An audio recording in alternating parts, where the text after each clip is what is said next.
Hello, it's time to continue our Sudoku adventure with Blatant SudokuCon Add Puzzle by rockratzero. I am clearly not Ranks. I am Randall. Ranks is having some PC issues, and so I'm going to have a go at solving an adventure puzzle.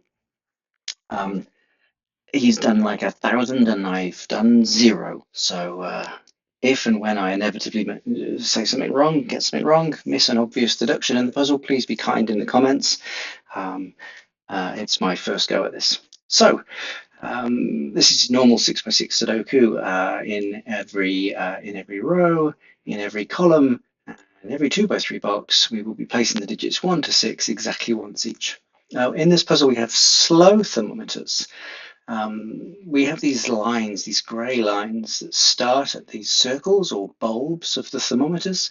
And the rules with these thermometers are that the number cannot go down as you move along the thermometer.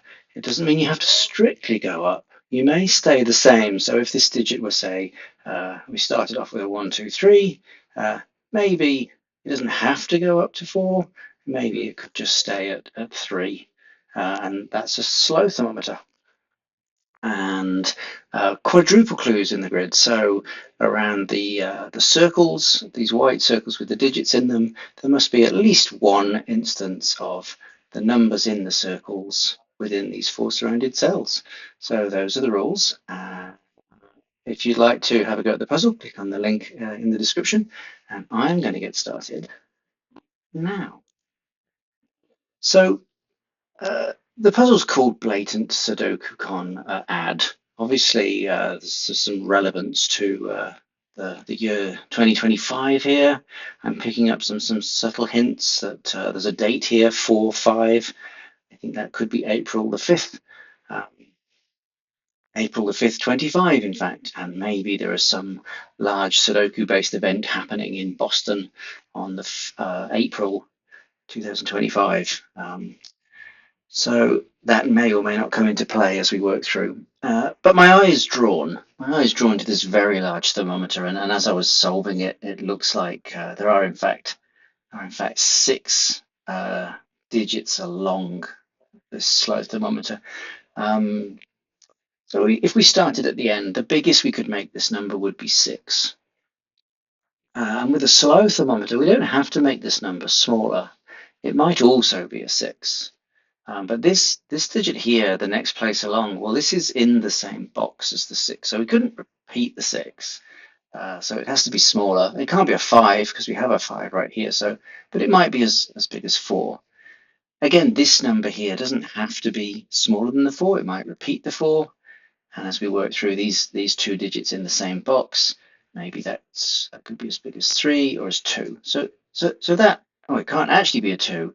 So it must be smaller than a 2, and therefore we have our first digit. That must be a 1, because we've proven that these couldn't be any bigger than the digits we've penciled, couldn't be bigger than a 2, can't be a 2, therefore must be a 1.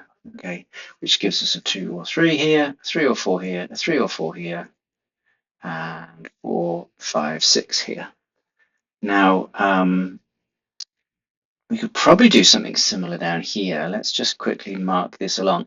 In fact, this slow thermometer doesn't actually cross a boundary in an interesting way like this one does. So it just goes orthogonally across here. So in actual fact, this slow thermometer is just a regular thermometer, which means that's a 1, 2, 2, 3, 3, 4, 4, 5, 5, 6. Now, what's to look at? Okay, so the next thing I'm seeing is that this 2, 5 quadruple here. I don't know much about it, but I do know that there will be a 2 and a 5. I mean, I can see that the 5 won't be in here, so I can pencil it in here. Oh, it's distracted me from my thought, but I'm going to go ahead with this because it's actually a good deduction. So one of these 2 digits has to be a 5 on this quad. We already have a 5 in column 2. Column 3 is now accounted for. So in this box, it only leaves place for a 5 here. And that's where a 5 goes. But what I was thinking was with the 2s and 5s, Actually, no, that's it, isn't it? That's it. So now this quad actually needs a 4. We need to put a 4 around it. It's not here, and we can't put a 4 here. So let's put a 4 into one of these, and that 4 is going to look across here. That's going to become a 5, a 6, and this is going to look back and place a 5 here. We're doing well with 5s. We have no 5 here.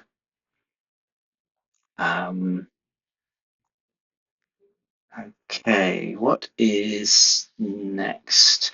Well, next we are doing well with 5s. We should keep going with 5s because this 5 is going to look all the way across here, and the inherent roping nature of a 6x6 means that whatever these 3 digits are definitely going to go in here, which means the 5 in box 4, it's definitely going to go up into row 3 here. And we know it's not 5 is not the same as 2 or 3, and 5 is not going to go into this column here. So that's going to place a 5 here, and I think we can finish our 5s. That's a 5 there. Okay, what is next? Let's have a think. Well, what have we got here? Well, we know one of these is going to be a 4. We know, oh, well, we know we need a 4 in here, but it's not telling us an enormous amount. We need a 2 into one of these two. Oh, that's interesting. Okay, so at least one of these must be a 2. We have to place a 2 in this quad. So if this is a 2, or if this is a 2, they both see this digit. So that cannot be 2, and therefore that must be the 1. That's going to look up, which is going to prevent a 1 going in here. So you can pencil 1s in here. That's going to come down to here in box 1 because of this one looking across and this one looking up. 1's coming down. Yep. I'll just pencil that in. I don't know if I can do anything more with that for now. Now, what's the next thing to look at? Well, there's a 6, isn't there, in column 6, and it's not going to be here because that's a 1 and a 5, and this 6 here prevents it from being over down in box 6 here. So the 6 is going to be somewhere in here. 6, sorry, which means that this is not a 6, it is a 4, which is going to run wanders all the way down this slow thermometer. That's going to make that a 3, that's going to make that a 3, and that's going to make that a 2. 3 is going to look across, that's a 2. This box is only left with a 6, that's all that's left. That's going to place the 6 here.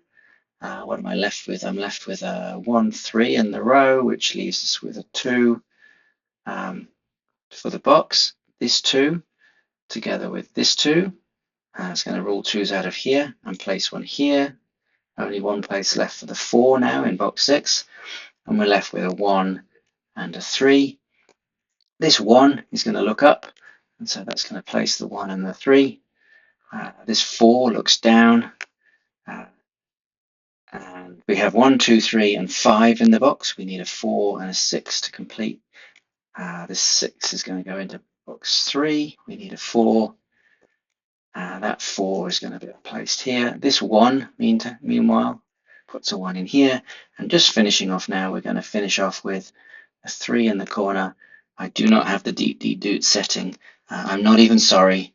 And we're going to finish with a 6. And information about SudokuCon 2025 can be found at SudokuCon.com. That's a lovely puzzle. I enjoyed that a lot.